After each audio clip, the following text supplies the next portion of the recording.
Welcome to the Nonviolent Jesus Podcast. I'm John, Father John Deere, and today I'm speaking with my friend Bishop Mariann Budde of the Episcopal Diocese of Washington, D.C. and the National Cathedral. This is a project of www.beatitudecenter.org, where you can find many other podcasts and regular Zoom programs on the nonviolence of Jesus and practicing nonviolence and working for a more just, more nonviolent world. So let's begin, as I always like to, with a little prayer. So I just invite you, wherever you are, just to take a deep breath and relax, and let's recenter ourselves again. And I invite you to enter into the presence of the God of peace, who loves you infinitely, personally, and everyone everywhere too. And let's welcome the risen nonviolent Jesus here with us, and take a moment to ask for whatever grace we need to follow the nonviolent Jesus more faithfully and do God's will. Beloved God of peace, thank you for all the blessings of life, love, and peace that you give us. Be with us now as we reflect together on your call to follow the nonviolent Jesus and work for a more nonviolent, more just world. Bless us, inspire us, disarm us, heal us, strengthen us, and send us out to do your will, to do our part, to help end war, poverty, racism, greed, injustice, nuclear weapons, environmental destruction, and all violence, that we might be your holy peacemakers and welcome your reign of universal love, nonviolence, and peace on earth. In Jesus' name, amen. Well, Amen. friends, it's a great blessing to welcome my friend Bishop Mariann Budde of the Episcopal Diocese of Washington, D.C. and the National Cathedral. She's the first woman elected to this position and has become a global, well-known advocate and organizer in support of justice, racial equality, gun violence prevention, immigration reform, the full inclusion of LGBTQ persons, and the care of creation. Prior to her election, Mariann served for 18 years as rector of St. John's Episcopal Church in Minneapolis. She earned a B.A. in history at the University of Rochester and a master in divinity and a doctor of ministry from Virginia Theological Seminary. She's the author of 3 books, most recently the bestseller, How We Learn to Be Brave, Decisive Moments in Life and Faith. Bishop Mariann Budde, welcome to the Nonviolent Jesus Podcast. Thank you. I'm so happy to be with you, John. Thank you. Really I'm happy. going to call you Mariann. Please, drop Bishop, please. Yes. Your Eminence. I want to tell everybody, first of all, full disclosure, that I want to begin by really thanking Mariann, because she's really helped me out on a bad day.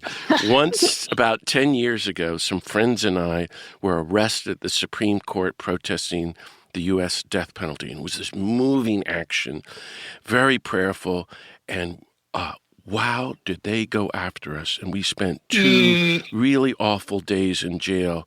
And nobody in the group, there are only 20 of us, ever slept. And I was with our mutual friend, Doug, in this tiny cell. And I was in the top metal plank, 3 feet from this massive fluorescent light, which was in my face all night. And the walls of the cell were covered with cockroaches. I kid you not. And about 2 a.m, I went into a full-on panic attack and PTSD from previous times in prison and in El Salvador. And Doug and I had been arguing in jail, or earlier in the day, about who's better, Bruce Springsteen or the Beatles. And so I made Doug get up, and I said, we have to fight this out, just to distract my mind. We were eventually released on a Friday afternoon, and Doug said, we're going to see Mariann. It's an emergency. So we went to Bishop Mariann's house, and she took us in from jail and made us a big dinner and cared for us, and I'll never forget it. And for the record, she practices the hospitality, kindness, and mercy that she's called the whole world to, even towards a troublemaker and prisoner like me. So thanks, Mariann. That's my official thank you after all these years. It was such an honor to meet you in that way, and that group, and I always tell our mutual friend Doug that he always has a place to stay after he's been arrested in Washington, and that goes for you and all of Okay, your I need to friends. get arrested then again very soon. That's how I'll get dinner with you. Yeah. I want to say, too, on behalf of the thousands who are listening, just a sincere, heartfelt thank you for your extraordinary global leadership and speaking out since that famous day at the cathedral. But I thought we could start by just talking in general, from your perspective, about the country and the world under the Trump administration, its wars, its corruption, the growing fascism. It's more than racism. It's full-on white supremacy, authoritarianism, the end of democracy, growing Christian nationalism, and how you think Christians in the U.S. might be called to respond to this moment we're enduring. Right. Well, I really appreciate you starting off with a soft question there, John. That You're makes me welcome. feel like Yes. we're in for an easy conversation. Well, let me begin, first of all, by thanking you, and second, by reminding us all of the obvious that Christians, we are well represented in every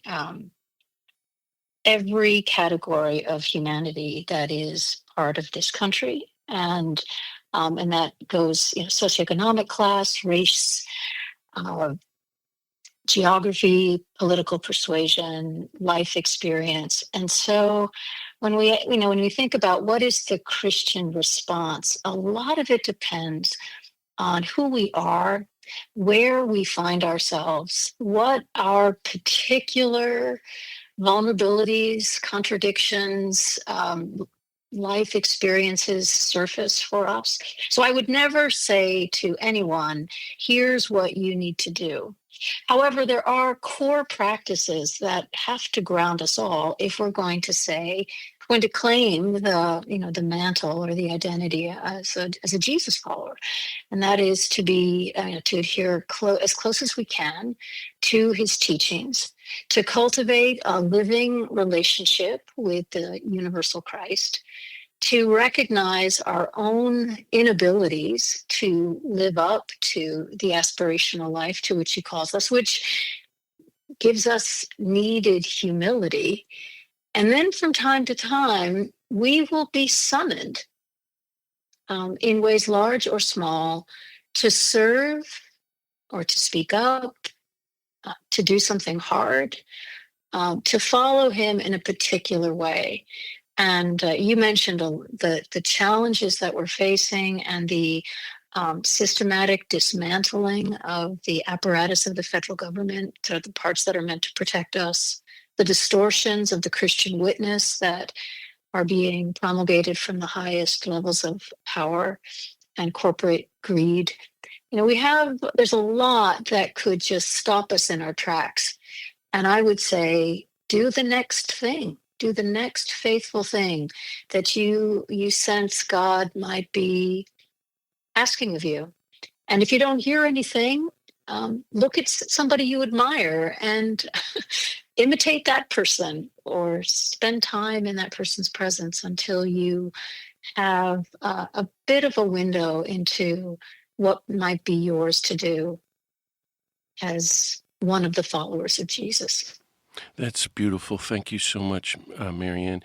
Well, you attracted global attention when you led the prayer service after President Trump's second inauguration at the National Cathedral and called him and the country very gently to show mercy to immigrants and others, to all those who were afraid. And he quickly denounced you, and many others did too. I wonder, I know you've told the story probably a million times, but if you wouldn't mind sharing with us the story of that experience for you, what you hoped he might do, and also maybe share with us some of the aftermath for you of your statement. Yeah. Well, thanks for asking it. Yeah, a lot of time has gone by.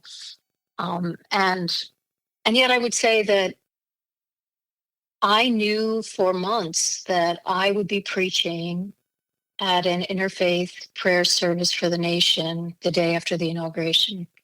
That had been announced before we knew the outcome of the election. And then after the outcome of the election, I knew that I would be offering that reflection to members of the Trump administration and the president himself if he decided to come, which we didn't know if he would. And I would say that I felt two things. One was that I had to speak the truth about the dangers of praying for unity as a country when we were, as a people, and certainly those who were now elected in power, had no intention of working toward that unity.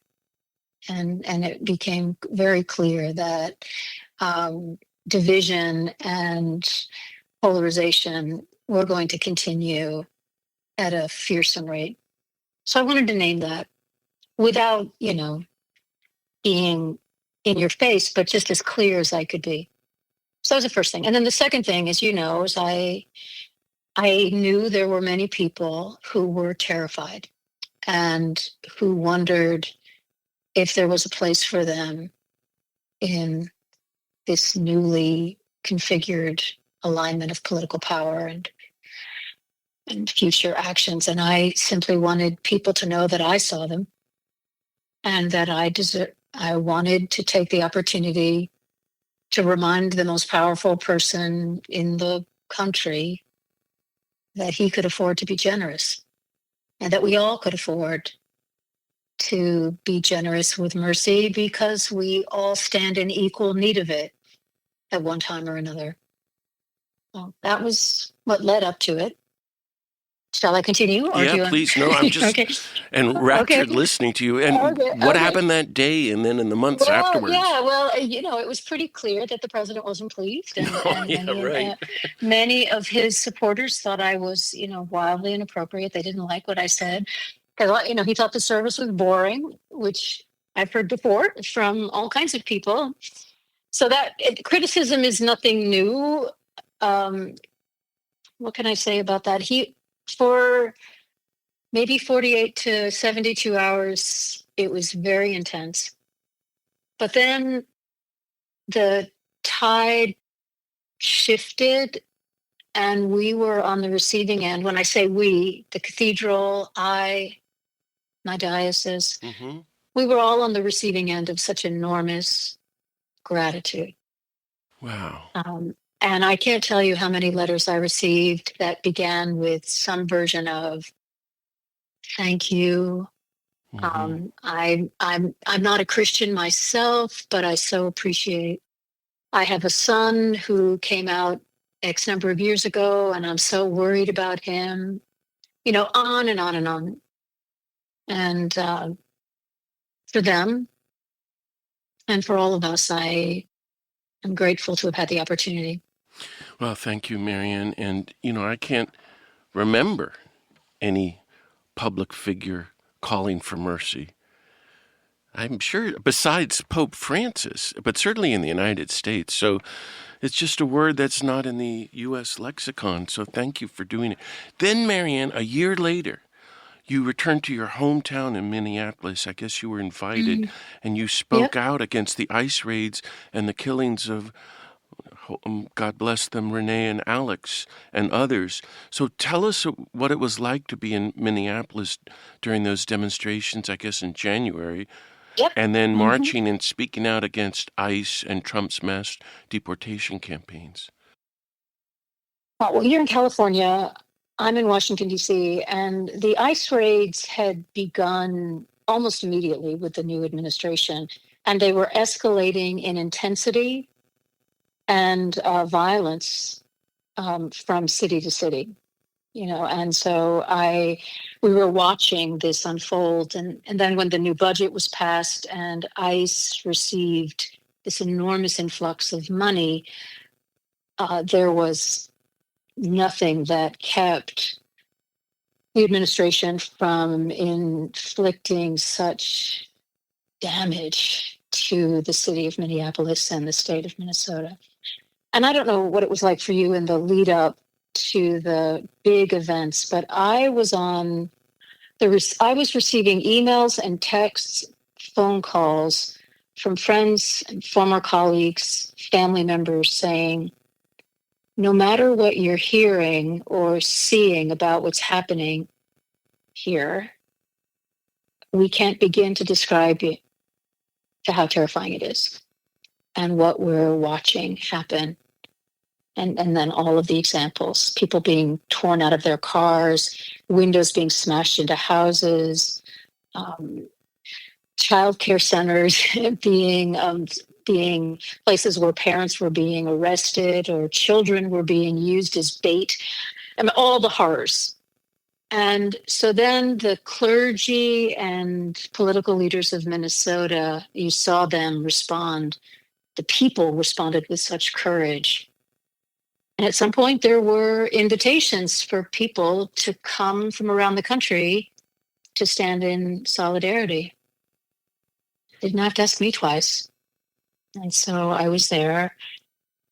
And I was one of many, hundreds and hundreds of people who took part in prayer services, vigils.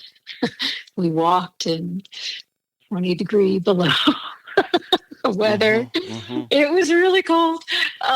And there was this this sense of resolve and horror and exhaustion and fear and courage, defiance. I've never been part of anything like it. Wow. I was following you there, and I'm grateful that you went on all our behalfs. And one of the things you said in your speech was love of neighbor is not optional. That is so basic and simple, and yet I don't know anyone in the United States saying, let's love one another and love our neighbors. And yet it's the hallmark of the gospel. I mean, it's like a bottom line. And so I wanted to ask you to talk a little bit about that basic statement you made, because, as I said, I don't hear many church people talking about loving one another or neighbors. I mean, in fact, we're being instructed who not to love, whether it be people in our neighborhood or people around the world. And that's the opposite of Jesus. So talk about love of neighbors, not an optional. Right. Well, you read your scriptures and you stay close to Jesus and the other biblical masters, and it's pretty clear. In fact, he doesn't stop at neighbor. Right. We're to love our enemies. And so the mandate, the biblical mandate, gospel mandate, points us in the direction of love always. And I would argue with you, John. I think love of neighbor is more pervasive than perhaps this administration realized. Oh, that's great to hear. I hope you're right. And I think right now it's been underground. It's been overwhelmed by an equally powerful or seemingly equally powerful mean-spiritedness of which we are all capable, right? We are human. We have all of that in us. Yeah. What was it that Solzhenitsyn said, that the line between good and evil flows through the human heart. So we all have to tend to our hearts and our capacity to love. And but I'm seeing it, and we saw it, and we still see it in places like Minnesota, here in Washington.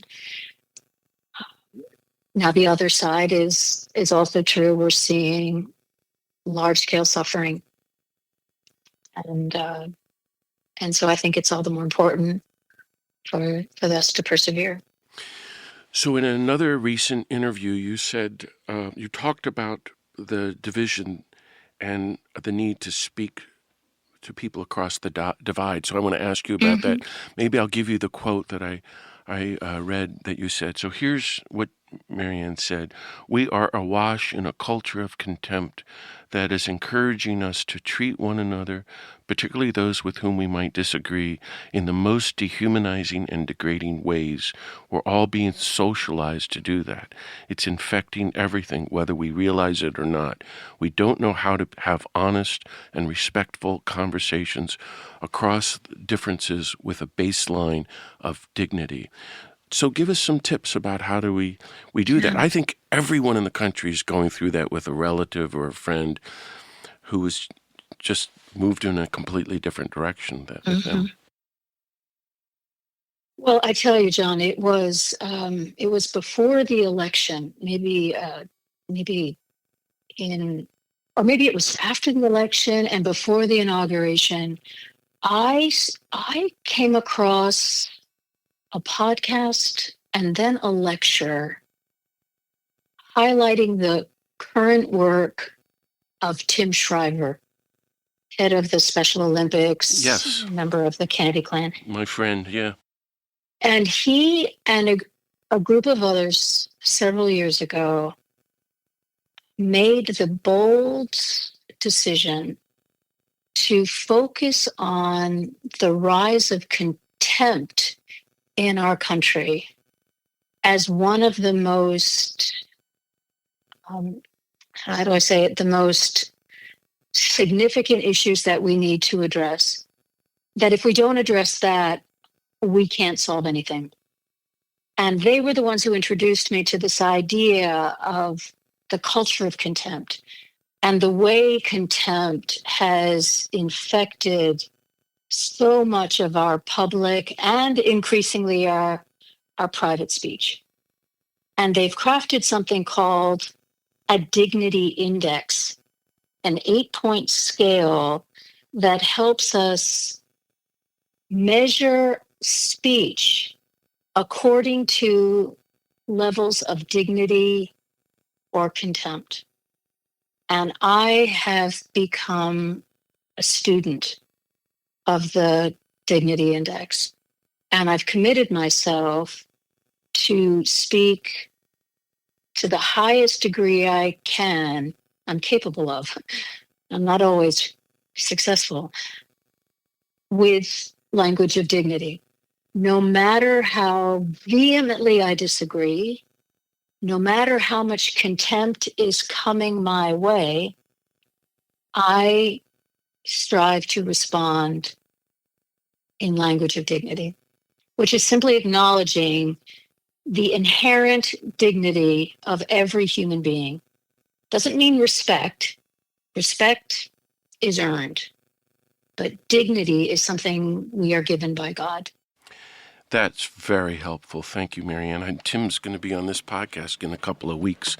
Well, so I'm glad to hear that. Yeah. And I'll ask him more about that. All about that. Okay, well then let me ask you this, because remember I'm a child of Daniel and Philip Berrigan, and I know you are. They raised me to speak out bold and loud and brash.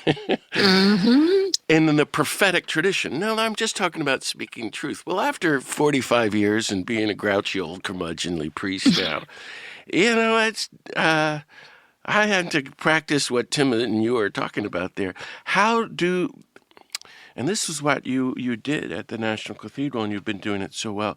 How do we fulfill, what do I call it, the prophetic role of the church, or the call of Jesus in the Sermon on the Mount to carry on the message of the prophets, to speak truth to power, and for an end to all these wars and racism and nukes and hatred and gun violence and destruction of creation, but to do it nonviolently and Right. I suppose nonviolently and fearlessly and with a lot of love. But I think people are either scared to do it, or then we get so angry, we don't do it with the kind of kindness that you're talking about. But either way, it's going to be hard. And Jesus, paid for speaking out. Well, first of all, let me say, it's not that harsh language, even contemptuous language, doesn't have some place. Do you know what I mean? Like, but to strive to speak with dignity gives us more options, and to lean into it protects us from gratuitous contempt and meeting hatred with hatred. And all of the nonviolent masters remind us how futile that is. So that's the first thing. And then the second thing that is to remember is that we are to hold our positions, our points of view, but to speak them in such a way that they might actually be received and heard. And it's a challenge, and it is costly. I was asked if I would apologize to the president because I had offended him. Right? It's not my intention to offend anyone, but I also wasn't going to apologize. Right? I felt like I was speaking truth and gospel truth, and so if it offended him, I regret that, and it was still the truth I felt called to speak. Does that make sense? Yes, And thank you. And I feel like, and I think Pope Leo, of course, has been doing that very clearly in response to the Iran war, non-defensively, clearly, powerfully. And as we're recording this, we're witnessing President Trump attack Pope Leo viciously, pretty regularly now, for his comments against the U.S. bombing and killing in Iran and so many other things, including the loss of democracy here in the U.S. And then we've seen the vice president tell the Pope he shouldn't be talking theology, and he's got this theology is all wrong. And then we had the president send out, pictures of himself as Jesus. So we're moving into just real blasphemy and heresy, and all of this is to be expected. You've been asked a lot to comment on this in the media, and and you are doing it in a way that's trying to be maintain your dignity and the dignity of people, but you're trying to speak the truth. Tell us about some of your responses to what's happening. Well, first of all, it's nothing new. The president has misappropriately assumed religious symbolism and the mantle of Christianity to justify actions that have very little to do with what Jesus stands for. So that's just a given. And the extreme of that in this war is worrisome. It's also not just that one meme, it's across the entire, across the entire endeavor. Like, this is a holy war.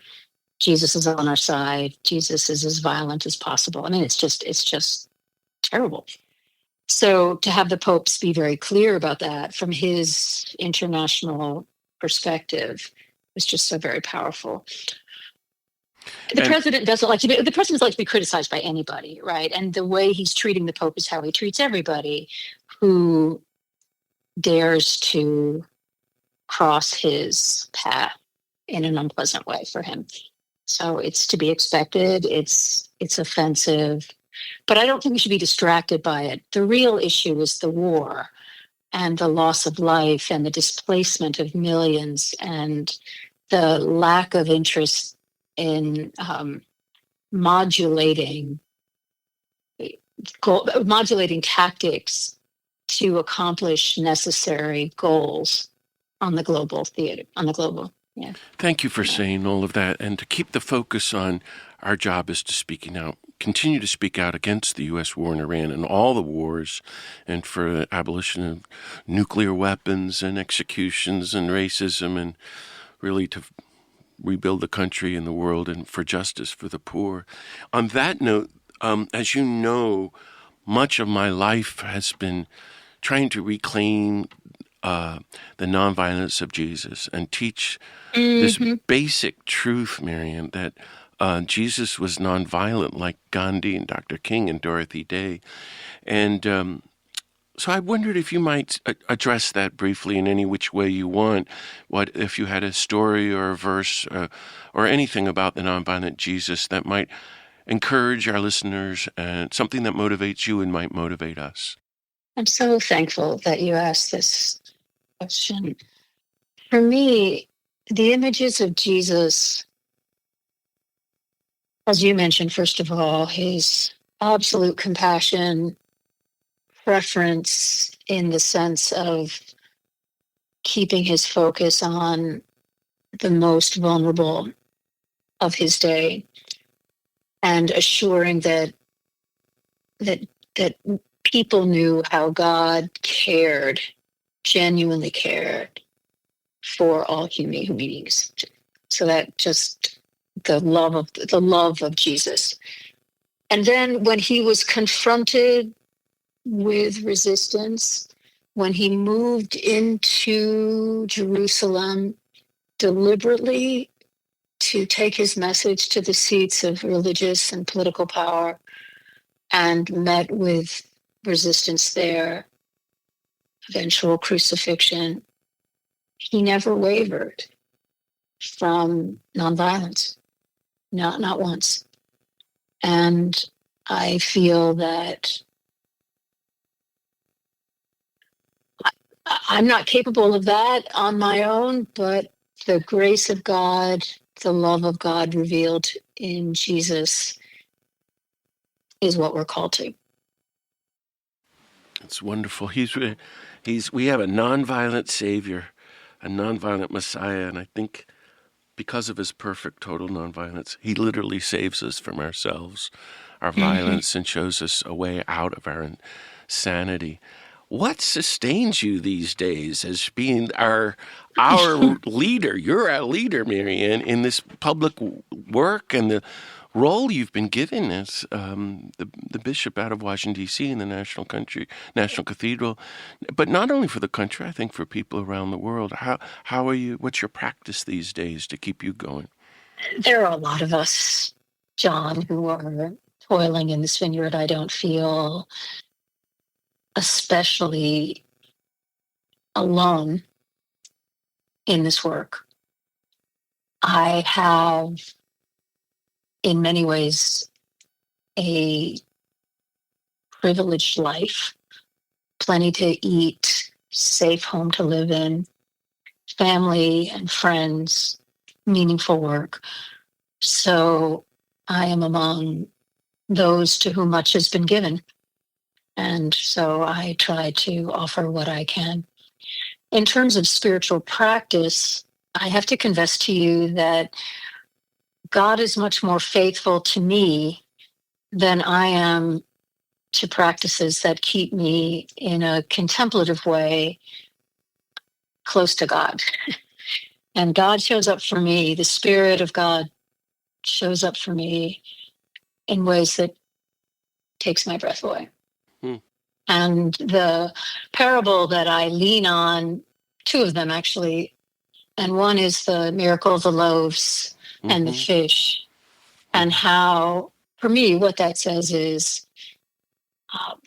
the invitation to me, to all of us, is to offer what we have and not worry when we see the gap between our offering and what's needed, but to offer and leave the work of God to God. That's beautiful.